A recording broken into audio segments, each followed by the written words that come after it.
Hi, my name is Jerry and I collect 1970s toys. For a long time I wanted to share my small Matchbox Battle Kings collection with you guys, but I really never got around to it for some strange reason. But today is the day. So first I'll go through a little bit of the history of the Matchbox Battle King line and show you my collection of mainly tanks and some vehicles, and I'll talk about a few strange decisions Matchbox made with this line. So of course at the end, as always, I'll do some close-ups, some nice calm music for you to watch them in your own time, in your own pace, but this video has another end. It's an end after the end, I should say. I traveled a bit to do this with the Battle Kings. It's not a big thing. I thought it was kind of fun, so you might want to stick around for that one as well. So the Battle Kings line was first released in 1974 and it ran until about 1981, and there was 18 vehicles made in the line. And like I said, I pretty much only collect the tanks and the fighting vehicles. Some of them more fantasy based, like the tank transporter, the rocket launcher, and the tow truck. I still have it even though I'm not collecting it. I just found it's really dirt cheap on that Swedish auction site, so I just bought it anyways. The reason kind of is that I like to collect things that I had as a kid, or I wish I had, or I would have played with. And I don't think I would have bought the tow truck. As you can tell, I have the King Tiger and the Sheridan, which are mine, that I had as a kid. So it kind of is clear to me what I would have bought back then and what I would have liked as well. So I only try to collect those things. But anyways, in 1974, they released 8 vehicles. Out of that, there were 4 tanks, a tank transporter with the tank, it was the hovercraft, and it was the half-track and the self-propelled howitzer. And the 4 tanks were the Sherman, the King Tiger, the Chieftain, and the Patton, which they just called the M48. They only added one more tank to this line, and that was the Sheridan in 1976. And the last model ever released was what they called the Cayman Sea Sprite military helicopter or something like that. Matchbox did kind of like what Airfix did with those ready-made smaller vehicles, plastic vehicles. They mixed Cold War era and World War II era vehicles. So in this line you only have a few World War II.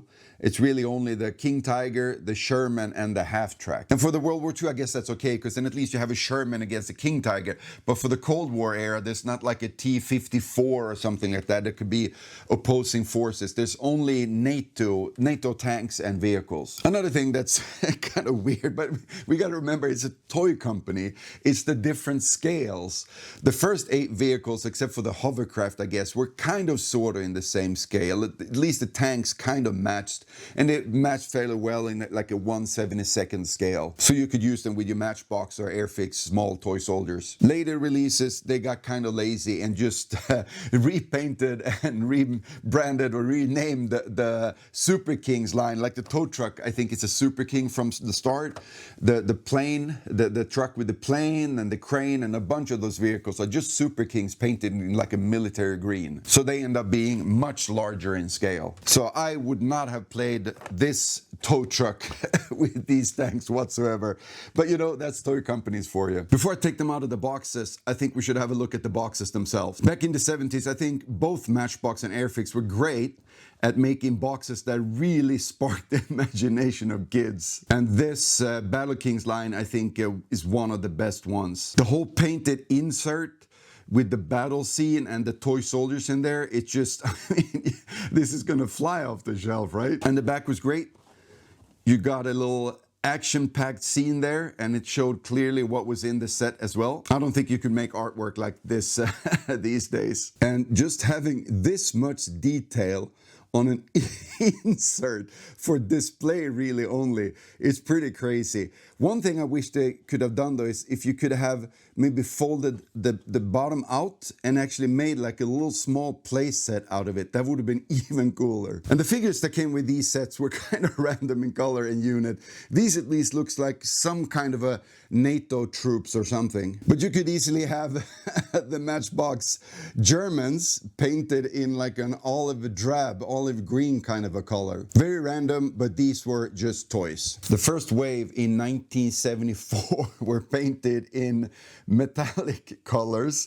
Not very good for camouflage, I must say. Then in 1978, they actually changed them to a more military style, a color scheme. The howitzer though, was never produced in like a metallic color. That was off the bat in a kind of a military green, even though it's kind of shiny. The first tank, or if it's first, I'm not sure, but it's called the K101, was the Sherman. So then first, of course, in a metallic gold, and then in camouflage tan and brown pattern. In the first catalog, this one is actually green, and it says Kentucky on the side here. And on the back of the box for the Sherman, it also says Kentucky on the side, but they changed that for the production. So details on these are really, really good, I think. For being cast in metal, I think they did a great job. There's a lot of little details on these tanks, and they work really, really well set up for battle, I think. K102, the Patton, but it's not called the Patton. They call it the M48A2.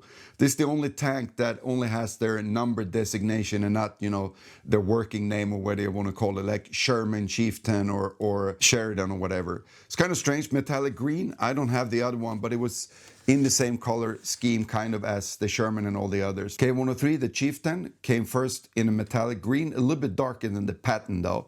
And then again in a camouflage pattern, more brown or tan on this one, and I think the green is a tiny bit darker actually than the one that was on the Sherman. But again, I think this is so cool.